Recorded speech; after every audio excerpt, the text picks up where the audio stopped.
For a long time, our bamboo balcony only held paws, bowls, and sleepy bodies. One morning, as I watched the sun touch the rail, I thought, and this treehouse should have its own little garden too. So I carried up 3 small clay pots, a bag of soil, and a handful of tiny seeds. Pultu followed every step like a serious assistant.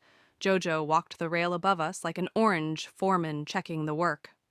On the balcony floor, I made 3 little circles of earth. Moonlight came first to sniff. Vanilla and Oreo sat side by side like flower guardians. Chocolate patted the soil, and Waffle tried to lie inside the empty pot until I gently moved him. Together we planted seeds, some for color, some for nice smells, some just because they were small and brave enough to try. Every day after that, during morning tea, I poured a little water and whispered, "Grow, grow. This is your home now, too." The cats watched the dirt like it was a quiet show. Pultu checked the pots with his nose, making sure they were still there. One morning, I stepped onto the balcony and saw it. A tiny green leaf pushing through the soil like a soft, determined whisper. Then another. Then a third.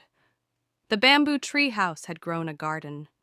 Not in the ground below, but up here, in the sky, in our home where roots and hearts could learn to belong together. One afternoon, the air around the bamboo treehouse felt extra restless.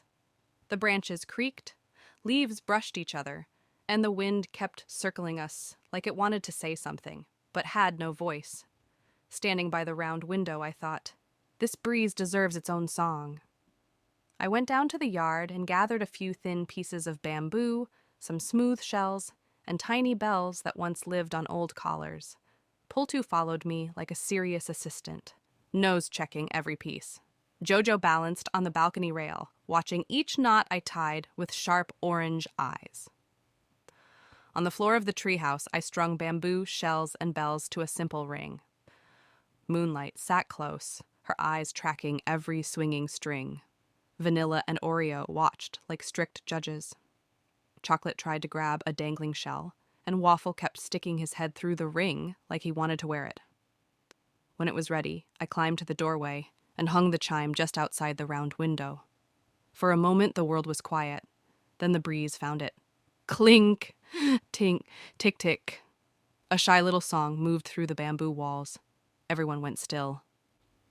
Pultu's ears relaxed. Jojo's eyes softened.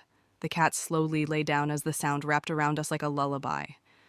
I listened and thought, once the wind was something that scared them. Now